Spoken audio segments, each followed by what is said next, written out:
ناظرین اور ناظرات، حضرات و خواتین، میرے اپنے پاس اس وقت کچھ سوالات ہیں کہ جن کے میں آپ لوگوں کو جوابات دیتا جا رہا ہوں انشاءاللہ۔ اس میں سب سے پہلا سوال محرم کے روزے ہی کے تعلق سے ہے کہ محرم کا روزہ رکھنا سنت ہے کیا؟ سوال کیا جا رہا ہے۔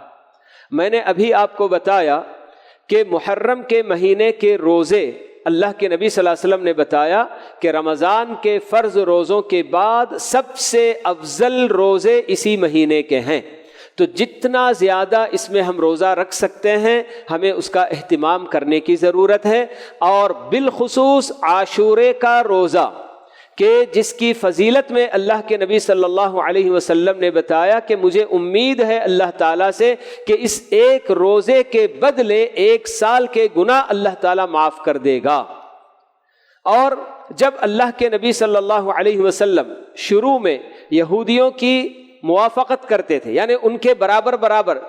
خواہش میں کہ شاید ان کی موافقت کرنے سے، ان کے جیسا کام کرنے سے وہ لوگ بھی اسلام میں داخل ہو جائیں گے،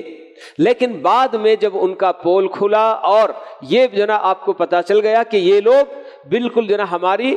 یعنی کہ ہمارے ساتھ اتفاق کریں گے ہی نہیں، تو اس کے بعد آپ نے ہر کام میں ان کی مخالفت کا حکم دیا کہ جو وہ کرتے ہیں اس کے خلاف تم کرو، کہ جیسے یہودی لوگ داڑھی مونڈتے ہیں تو آپ نے ہمیں حکم دیا کہ داڑھی ہم کو بڑھانا چاہیے، ایسے ہر کام میں۔ تو اسی طرح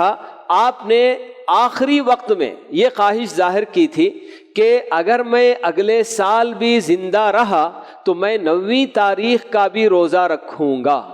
تو اس لیے اہل علم یہ کہتے ہیں چونکہ آپ کی تمنا تھی، آپ کی خواہش تھی کہ 1 روزہ وہ لوگ رکھتے ہیں تو ہم 2 روزے رکھیں گے، 9ویں تاریخ کا بھی اور